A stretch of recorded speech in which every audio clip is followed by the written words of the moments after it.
بسم اللہ الرحمن الرحیم۔ السلام علیکم۔ آج قطر میں ایئر ہوسٹس کی ٹریننگ کے لیے میرا پہلا دن تھا اور میں بہت پرجوش تھی۔ بالآخر وہ دن آ گیا تھا جب میرے خوابوں کی طرف آج میں نے پہلا قدم اٹھا لیا تھا۔ میرے ساتھ 4 اور لڑکیاں بھی موجود تھیں اور آج سے ہمارے گروپ کی ٹریننگ شروع تھی۔ اس سے پہلے 2 گروپ ٹریننگ پا کر کامیاب ہو چکے تھے اور آج تیسرا یعنی ہمارا گروپ میدان میں اترا تھا۔ میں تو کب سے اسی دن کے انتظار میں تھی کہ کب وہ دن آئے گا کہ ہماری ٹریننگ شروع ہو۔ ہم سب لڑکیوں کو تیار ہونے کے لیے صرف 15 منٹ دیے گئے۔ 15 منٹوں میں ہم 5 لڑکیاں تیار ہو کر نیچے پہنچ گئیں۔ ایک گاڑی میں میڈم نے ہم 5 کو بیٹھنے کا اشارہ کیا۔ مجھے وہ گاڑی اور گاڑی والا تھوڑے عجیب لگے، مگر میڈم کی حکم عدولی نہیں کر سکتے تھے، اس لیے ہم سب چپ چاپ بیٹھ گئے۔ گاڑی کو بجائے ایئرپورٹ کے ایک انجان منزل کی طرف جاتے دیکھ کر میں چونک گئی اور آگے بیٹھی میڈم سے پوچھا، میڈم ہم کہاں جا رہے ہیں؟ وہ سختی سے بولیں، یہ پاکستان نہیں قطر ہے، یہاں کی ٹریننگ کے اصول اور ہیں، اس لیے چپ کر کے بیٹھیں۔ میں دوسری لڑکیوں کے سامنے شرمندہ ہو گئی تھی۔ اس کے بعد میں نے ایک لفظ نہیں منہ سے نکالا اور سارے راستے میں خاموش رہی۔ گاڑی کافی دیر چلتی رہی اور پھر ایک خاص جگہ آ کر رک گئی۔ میں چونک گئی کہ ہم یہ کہاں آ گئے۔ ٹریننگ والی میڈم نے ہم سب کو اترنے کا اشارہ کیا اور ہم اس کے پیچھے پیچھے اندر آ گئے۔ اس اپارٹمنٹ میں زیادہ تر اندھیرا ہی تھا۔ وہ ہمیں لیے اس اپارٹمنٹ کے بیسمنٹ میں آ گئی۔ تھوڑی دیر بعد میڈم کے باقی 2 ساتھی بھی آ گئے۔ ان کے ہاتھ میں بڑی سی ٹرے تھی جن پر کچھ بوتلیں رکھی ہوئی تھیں۔ میڈم نے کہا، ٹریننگ سے پہلے کچھ دن تم لوگوں کو 1 ہفتے کے لیے ایک ٹیسٹ دینا ہوگا۔ میں چونک گئی کہ کیسا ٹیسٹ؟ ہم سب تو سارے ٹیسٹ پاس کر کے ہی یہاں پہنچے تھے، پھر اب سے ایک اور ٹیسٹ؟ وہ میڈم کہنے لگی، یہ ٹیسٹ تم لوگوں کی قوت برداشت چیک کرنے کا ہے، کیونکہ ایک ایئر ہوسٹس کے اندر جب تک صبر اور برداشت نہیں ہوگی وہ کبھی ایک کامیاب ایئر ہوسٹس نہیں بن سکتی۔ میں نے دل میں کہا، میں فضول میں شک کر رہی تھی، یہ تو ٹھیک کہہ رہی ہے۔ مجھے جانے کیوں شک کرنے کی بہت عادت تھی، معمولی سے غیر معمولی بات پر میری چھٹی حص مجھے سگنل دینے لگ جاتی تھی اور اس عادت نے ہمیشہ مجھے فائدہ ہی دیا تھا۔ میں کئی بار بڑے نقصان سے بچ گئی تھی، لیکن یہاں مجھے اس سب سے گریز کرنا چاہیے تھا۔ یہ میرا ملک پاکستان نہیں تھا جو میں ہر کسی پر شک کرتی رہتی اور اپنے الٹے سیدھے سوالوں سے اسے پریشان کرتی رہتی۔ یہ قطر تھا، پریکٹیکل لوگوں کا شہر۔ مجھے یہاں محتاط ہو کر رہنا چاہیے تھا۔ ہم لوگ دم سادھے میڈم کی باتیں سن رہی تھی۔ انہوں نے وہ بوتلیں ہم سب کے آگے رکھی اور کہا، اس میں مولی کا تیل ہے اور ابھی کے ابھی تم لوگوں کو یہ پینا ہوگا۔ کیا؟ ہم 5 کے ہوش اڑ گئے۔ مولی کا تیل؟ مجھے کراہت سی محسوس ہوئی تھی، لیکن ظاہر ہے یہ ایک امتحان تھا اور میں اتنی دور اپنا کریئر بنانے آئی تھی۔ اس معمولی سے ٹیسٹ کے آگے میں ہار نہیں مان سکتی تھی۔ سب سے پہلے میں نے بوتل کا ڈھکن کھولا۔ ایک بار پھر میرے دماغ میں شک نے سر اٹھایا کہ یہ کیسا ٹیسٹ ہے؟ بھلا ہم کون سا آرمی میں ٹیسٹ دینے آئے ہیں؟ ایک ایئر ہوسٹس کے لیے تو اپلائی کیا تھا، پھر یہ اتنی عجیب و غریب ٹاسک کیوں دیا جا رہا تھا؟ کہیں کچھ گڑبڑ تو نہیں تھی؟ لیکن مجھے ان سب لڑکیوں کے چہرے یاد آئے جو ہم سے پہلے والے گروپ میں تھیں اور وہ پاس آؤٹ ہو چکی تھیں۔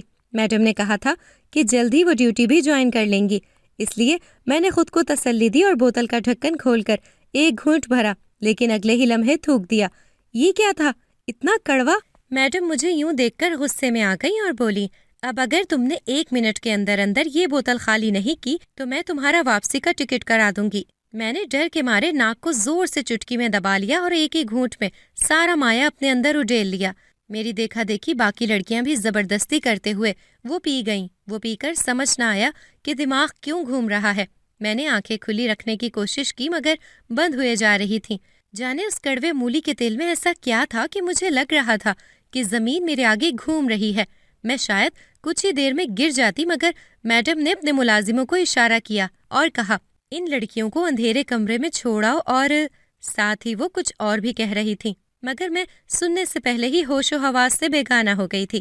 پاکستان سے آئی غریب لڑکی جو قطر میں ایئر ہوسٹس بننے آئی تھی، اب غیروں کے دیس میں غیروں کے رحم و کرم پر تھی۔ میرا نام عروہ ہے اور میں نے ایک غریب گھر میں آنکھ کھولی تھی۔ میرے پاس صرف ایک خوبی تھی کہ میں غریب ہونے کے باوجود شہزادیوں کی طرح دکھتی تھی۔ جو بھی مجھے ایک بار دیکھتا وہ دیکھتا ہی رہ جاتا تھا۔ میں بچپن سے ہی سب کی توجہ کا مرکز بنی رہتی تھی۔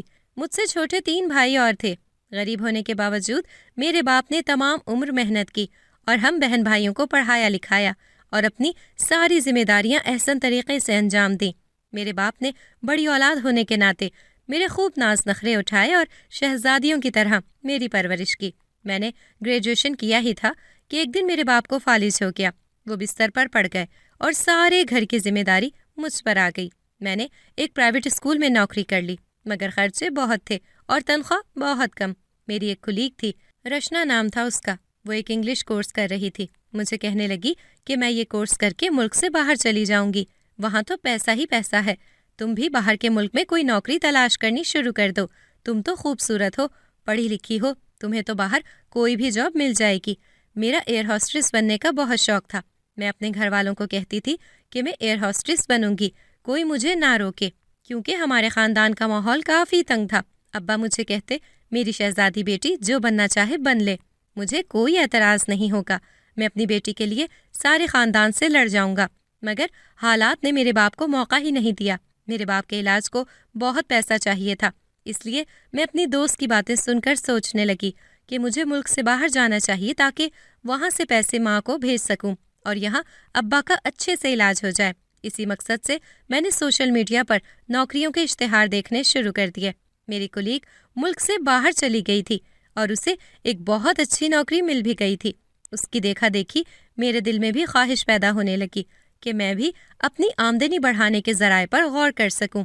ابا کا علاج، گھر کے خرچے اور چھوٹے بہن بھائیوں کی تعلیم کے اخراجات، ان سب سوچوں نے مجھے پاگل کیے رکھا تھا۔ میں نے فیس بک پر ایسے پیجز لائک کر رکھے تھے جن سے مجھے دوسرے ملکوں میں آئی ہوئی نوکریوں کے بارے میں پتہ چلتا رہتا تھا، لیکن میرے پاس نہ ویزا تھا اور نہ پاسپورٹ، اس لیے میں دل محسوس کر رہ جاتی تھی۔ ایک دن میں یوں ہی فیس بک پر اسکرول کر رہی تھی کہ میری نظروں سے ایک اشتہار گزرا۔ اس پیج پر لکھا تھا کہ قطر ایئر لائن میں ایئر ہوسٹس بننے کا موقع، پورے پاکستان سے لڑکیاں اپلائی کر سکتی ہیں۔ اس میں دلچسپ بات یہ تھی کہ ویزا اور پاسپورٹ بنانا کمپنی کی ذمہ داری تھی، ٹکٹ کا ذمہ بھی انہی کے ذمہ تھا۔ میں یہ اشتہار دیکھ کر بہت خوش ہوئی تھی۔ مجھے لگتا تھا کہ خدا نے مجھے میرے خوابوں تک پہنچنے کا راستہ دکھا دیا تھا۔ مجھے ویزے اور پاسپورٹ کی وجہ سے ہی مسئلہ تھا، لیکن اشتہار میں صاف بتا دیا گیا تھا کہ وہ قطر ایئر لائن کے ذمے ہے۔ میں نے امیدوں کے سہارے اپلائی کر دیا۔ مجھے پوری امید تھی کہ میں ان کے ٹیسٹ میں پاس ہو جاؤں گی، کیونکہ میں ایئر ہوسٹس بننے کے ہر معیار پر پورا اترتی تھی۔ جتنی تعلیم اور قد مانگا گیا تھا، میرا قد اتنا ہی تھا۔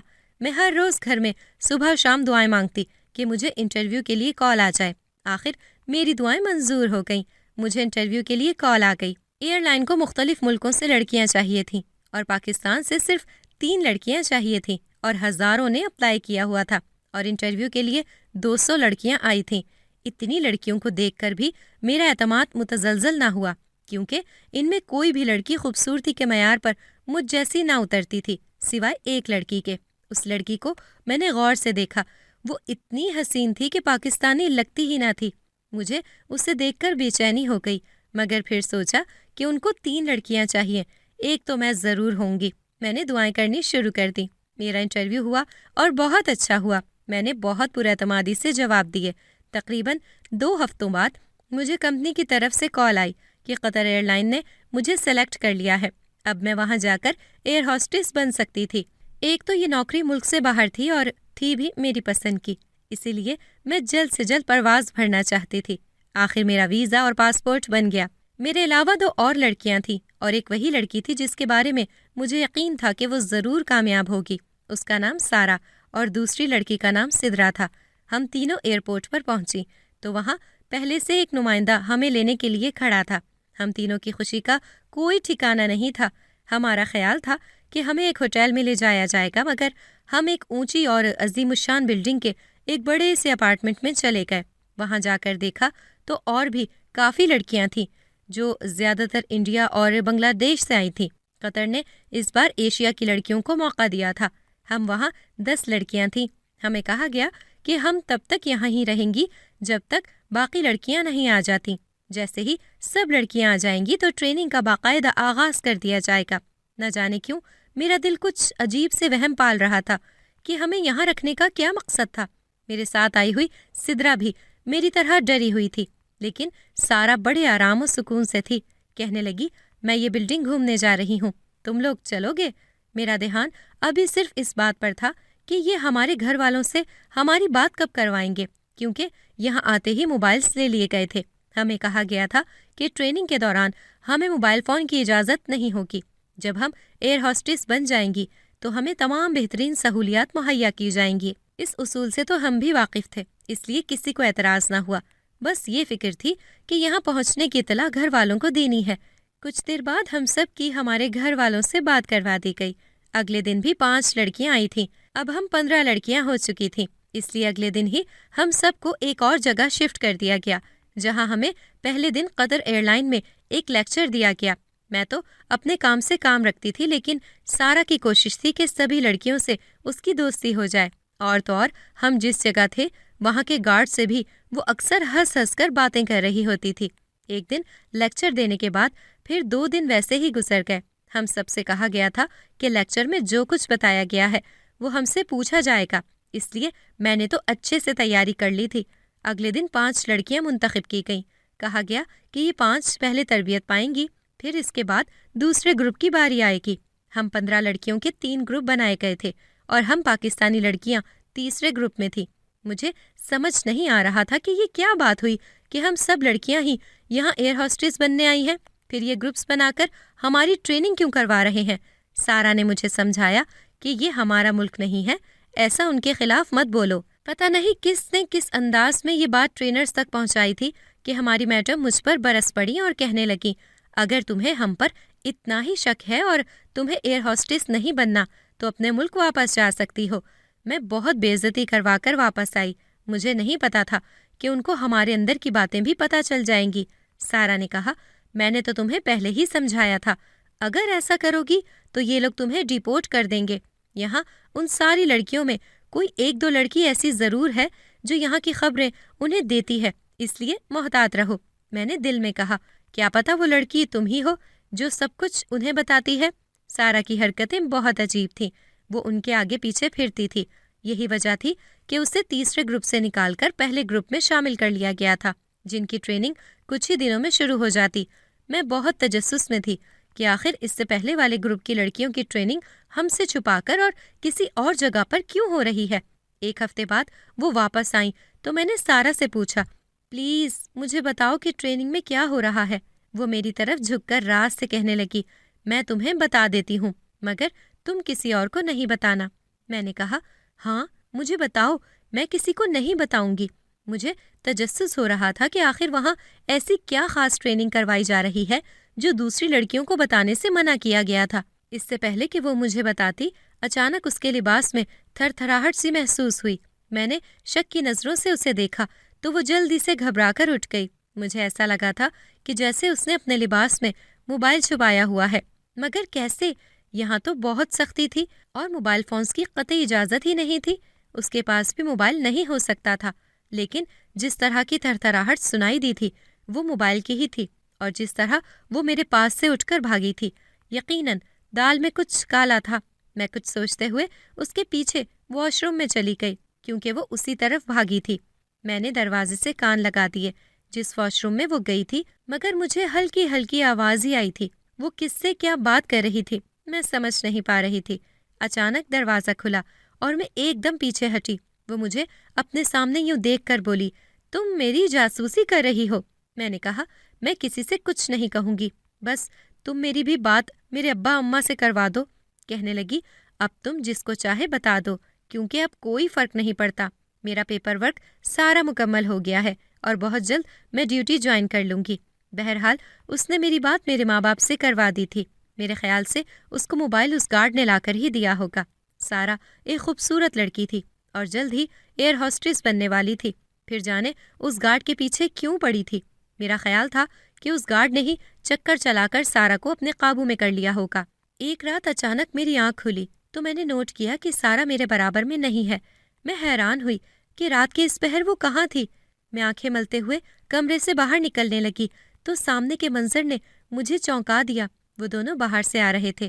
سارا نے آہستگی سے دروازہ بند کیا اور اس گارڈ کے گلے لگ کر واپس کمرے میں آنے لگی۔ میں جلدی سے اپنی جگہ پر جا کر لیٹ گئی۔ رات کے اس پہر وہ باہر سے آ رہی تھی، لیکن وہ باہر کرنے کیا گئی تھی؟ وہ بھی اس گارڈ کے ساتھ؟ اصل میں یہاں سے ہمارا نکلنا منع تھا۔ ہم جب تک اپنی ڈیوٹی جوائن نہیں کر لیتے ہم یہاں سے باہر نہیں نکل سکتے تھے، اس لیے سارا نے گھومنے پھرنے کے لیے بڑا اچھا راستہ چنا تھا۔ میں نے سوچا اسے سمجھاؤں گی کہ جس راستے پر تم چل رہی ہو وہ ٹھیک نہیں ہے، لیکن اس کی نوبت ہی نہیں آئی۔ پہلے گروپ کی لڑکیوں کی ٹریننگ مکمل ہو گئی تھی اور اگلے دن وہ وہاں سے چلی گئی تھی۔ اب پیچھے 2 لڑکیوں کے گروپ تھے۔ میں سارا سے ٹریننگ کے بارے میں بھی جاننا چاہ رہی تھی، لیکن افسوس کہ مجھے بات کرنے کا موقع ہی نہیں ملا اور وہ چلی گئی۔ حالانکہ اس نے کہا تھا کہ مجھے بتائے گی۔ ایک اور چونکا دینے والی بات یہ ہوئی تھی کہ سارا کے جاتے ہی گارڈ بھی بدل گیا، کوئی اور گارڈ آ گیا تھا۔ دوسرے گروپ کی لڑکیاں بھی چلی گئی تھیں، اب صرف ہم 5 لڑکیوں کا گروپ رہ گیا تھا۔ کبھی کبھی تو مجھے حیرت ہوتی تھی کہ ساری لڑکیوں کی ایک ساتھ ٹریننگ کی بجائے یہ گروپس کیوں بنوائے جا رہے ہیں، مگر میں یہ سوال کر کے اپنے آپ کو مصیبت میں نہیں ڈال سکتی تھی۔ جس دن سے مجھے خبر ہوئی تھی کہ اندر کی باتیں بھی انتظامیہ تک پہنچ جاتی ہیں، میں بہت محتاط ہو گئی تھی۔ خدا خدا کر کے ہماری باری بھی آئی اور ٹریننگ کے نام پر ہمیں جو دوائی دی گئی تھی، جو مولی کا کڑوا تیل پلایا گیا تھا، اسے پی کر ایسی بے ہوشی کی نیند آئی کہ اگلے ہی دن جا کر آنکھ کھلی تھی۔ کچھ دیر تو مجھے سمجھ ہی نہ آئی کہ ہوا کیا تھا، پھر یاد آیا تو میں چونک گئی۔ مجھے وہ سب یاد آ گیا تھا جو اب تک ہوا تھا۔ میں نے اٹھ کر کھڑے ہونے کی کوشش کی تو چکرا کر گر گئی۔ مجھے اب شک ہو رہا تھا کہ ٹریننگ کے نام پر یہ کیا دھوکہ ہو رہا ہے۔ اچانک میرے کمرے میں کوئی آیا تھا۔ میں نے دیکھا کہ یہ تو وہی گارڈ ہے، سارا کا دیوانہ۔ میرے پاس آ کر کہنے لگا، آج کے بعد تم وہ تیل مت پینا، بلکہ کچھ بھی کر کے اسے گرا دینا۔ اس نے مجھے پانی پلایا تو مجھے کچھ ہوش آیا۔ میں نے کہا کہ تم میری مدد کیوں کرنا چاہ رہے ہو؟ وہ بولا، مجھے سارا نے کہا تھا۔ میں نے پوچھا، تم تو پاکستانی لگ رہے ہو، تو یہاں کیسے؟ میں پاکستان سے قطر نوکری کی تلاش میں آیا تھا، مگر وہاں جا کر بھی کام نہ بنا۔ ڈھنگ کی تو کیا، معمولی سی نوکری بھی مجھے نہیں ملی تھی۔ میں اپنے جس کزن کے ہاں ٹھہرا ہوا تھا، اب تو وہ بھی بیچارہ تنگ آنے لگا تھا، کیونکہ 2 ماہ سے زائد عرصہ ہو گیا تھا۔ میرے سب کاغذات وغیرہ پورے تھے اور میں یہاں قانونی طریقے سے آیا تھا۔ میں پاکستان نہیں چھوڑنا چاہتا تھا، مگر بڑھتی ہوئی مہنگائی کی وجہ سے میں اپنے اور اپنے گھر والوں کے بہتر مستقبل کے لیے یہاں آ گیا تھا، اور یہاں بھی ابھی تک بے روزگاری ہی چل رہی تھی۔ ایک دن میں اپنی فائل تھامے پھر سے نوکری کی تلاش میں نکلا۔ ابھی میں سڑک پر ہی تھا کہ اچانک ایک طرف سے ایک آدمی بھاگتا ہوا میرے پاس سے گزرا۔ اس کے پیچھے ایک لڑکی بھاگتی ہوئی آ رہی تھی جو اسے چور چور کہہ رہی تھی۔ میں نے معاملے کی نزاکت کو سمجھتے ہوئے کہ وہ آدمی ضرور اس لڑکی کا کچھ لے کر بھاگا ہے، میں نے فوراً اس کے پیچھے دوڑ لگا دی اور کچھ لمحوں میں ہی اس آدمی کو جا لیا۔ تب تک وہ لڑکی بھی ہم تک پہنچ چکی تھی۔ اس نے میرا شکریہ ادا کیا اور اسی وقت پولیس کو کال کر کے بلوایا اور اس آدمی کو اس کے حوالے کر دیا۔ یہ سب کرنے کے بعد اس نے میرا شکریہ ادا کیا۔ وہ لڑکی سارا تھی۔ پھر اس دن کے بعد مجھے نوکری کی ضرورت نہیں پڑی تھی، کیونکہ میں سارا کے لیے کام کرنے لگا تھا، اور میں تمہیں یہاں سارا کی اصلیت ہی بتانے آیا ہوں۔ اس سے پہلے وہ مجھے کچھ بتاتا، اچانک باہر سے شور کی آواز سنائی دی۔ سب اٹھ گئے تھے۔ اسے جلدی سے میرے کمرے سے جانا پڑا۔ اس کے جانے کے بعد میں الجھ گئی۔ یہ سب کیا ہو رہا ہے؟ مجھے تو کچھ سمجھ نہیں آ رہا تھا، صرف الجھن ہی ہو رہی تھی۔ شام کو پھر سے ہمیں وہ کڑوا تیل دیا گیا، مگر میں نے منہ میں رکھ لیا، پیا نہیں، اور کمرے میں آ کر ایک طرف تھوک دیا۔ میں نے دیکھا تھا کہ وہ گارڈ مجھے سارا کے بارے میں کچھ بتانے کے سلسلے کی کوشش کر رہا تھا، مگر اسے موقع نہیں مل رہا تھا۔ 3 دن بعد ہم لوگوں کو کہا گیا کہ پہلا مرحلہ پار ہو گیا، اب دوسرا مرحلہ پار کرنا ہے۔ میں نے اس گارڈ کو اس دن تلاش کرنے کی بہت کوشش کی، مگر وہ کہیں نہیں تھا۔ شاید اس کی ڈیوٹی بدل گئی تھی۔ اب مجھے شک ہونے لگا تھا کہ ہمارے ساتھ ہو کیا رہا ہے۔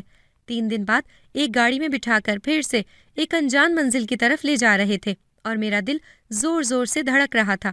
مجھے لگ رہا تھا جیسے ہمارے ساتھ کچھ غلط ہونے والا ہے۔